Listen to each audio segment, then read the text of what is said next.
Listen to this. This is deep. Julius Rosenwald became a trustee of the Rockefeller Foundation in 1922. This is very important because the Rosenwald Fund had always given out a lot of money to black schools. In fact, by the time Rosenwald hooks up with Rockefeller in the 20s, he had already given away $4 million to secondary and primary schools in the South.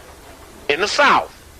Now, what was important about Rosenwald coming on the board of the Rockefeller Foundation was that it meant that they would unify their philanthropic efforts. That was important because you couldn't have one group of whites building up the wrong set of niggas. Make it plain. So you had to have a clearinghouse so that you could check with your army man to find out who the troublemakers were, because you never give money to a troublemaker. The word in their bill is, don't feed the teachers. So remember that phrase. That hangs up in them foundations. It said right on the wall, don't feed the teachers. Yeah. And then the subline is, feed the dumb and the ambitious. Now, Julius Rosenwald became a trustee of the Rockefeller Foundation in 22. After distributing more than $4 million or less out of his pocket to build schools for Southern blacks. Now remember that book. I mentioned to you the book by Carter G. Woodson. And, there you go, show you right. I mentioned this book here because this is the book that will show you exactly everywhere that Roosevelt put that money. Everywhere the Pew Foundation put their money. Everywhere the Rockefellers put their money. It's in a chapter called Educational Development. And in that chapter, it just lays out tons. It says the education of the Negro, however, has continued in the hands of whites, and the Negroes themselves being largely the objects of such efforts. This results from the fact that in the main it is a concern of the government, and Negroes are not permitted to figure conspicuously in this sphere. The philanthropists are not to be blamed for this. They are merely dealing with the situation as they found it. The public functionaries believe that it ensures to their special program to direct the mental development of the Negro along the lines which is not prejudicial to their interest. To develop the Negro along the lines which is not prejudicial to their interest. And some of them, discarding the economic principle that the consumer pays the tax, boldly assert that since they are financing the education of the Negro, they have the right to direct it as they will. The education of the Negro, therefore, has been largely a process of telling the Negro what someone else wants him to say or do, and watching him do it in automatic fashion. Clear as day. The Negro in our history, called the Educational Development. Page 572. Carter G. Woodson and Charles Wesley. Charles Wesley, of course, wrote the history book of the Boule. Carter G. Woodson wrote the Miseducation of the Negro. And the Education of the Negro. Correct. Outstandingly correct. The General Education Board. Anytime you're researching the past, you see the word General Education Board. That was the forerunner to the Rockefeller Foundation. That was his name before it became called Rockefeller Foundation. It was Rockefeller's foundation, the General Education Fund. It's just that it was just that, an education fund.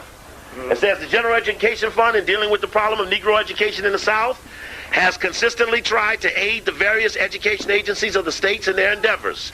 In 1910, the Peabody Education Fund, the Southern Education Board, enabled Virginia to employ a state grant for Negro rural schools.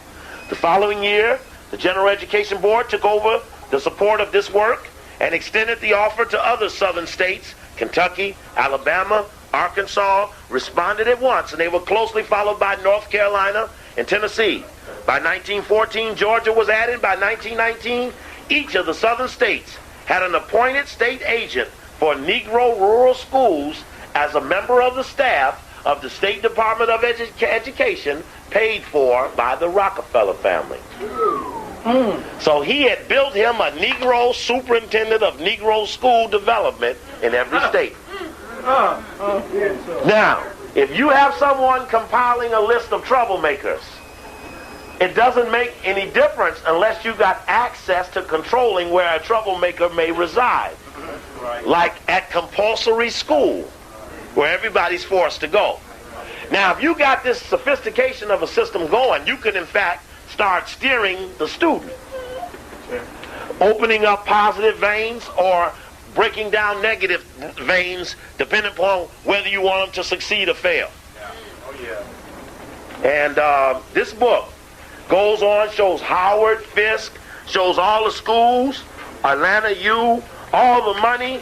That whole thing was built by the white man. I mean, he built it to the bone. It is not that he just controlled all them historically black colleges, but he has controlled the high schools, the grammar schools, and the kindergartens. Everything. He set it all up. He left none of it for nothing. Remember, it was from slavery to controlled education. In other words, you were in fact just opening the cow out of a barn and sending them in to a barn house. He never really ever got a chance to roam free. There was never a Negro school just for Negroes, by Negroes, Negro finance. There has never, ever been one, ever. Ever. Though they bore our name and perception, we have never, ever had one. And this whole chapter on education, I'll just leave that up there.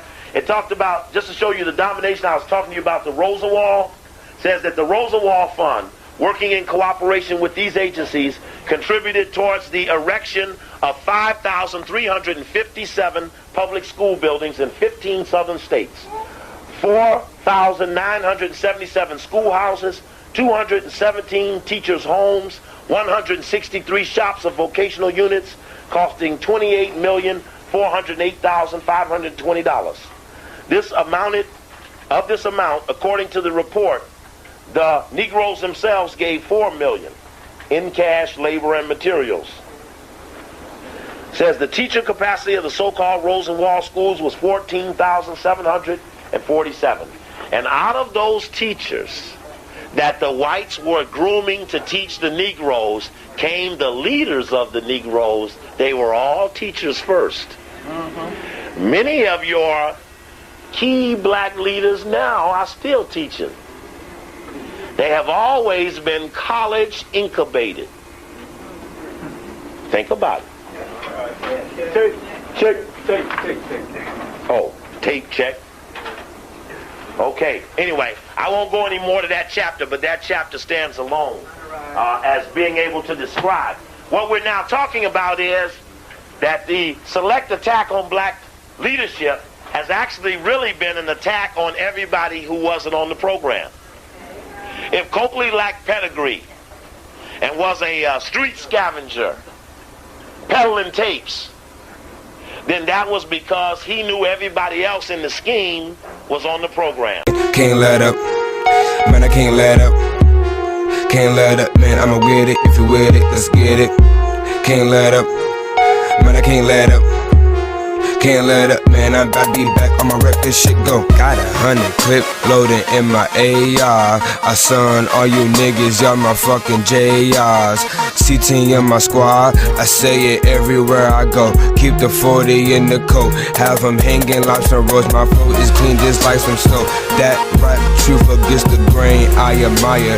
That woman pacing landscape for my words, track tires, money, all that I desire. Nigga, I'm just getting higher by the minute. Check your fitted, oh your bitch, yeah I hit it. Getting money, yeah I'm with it.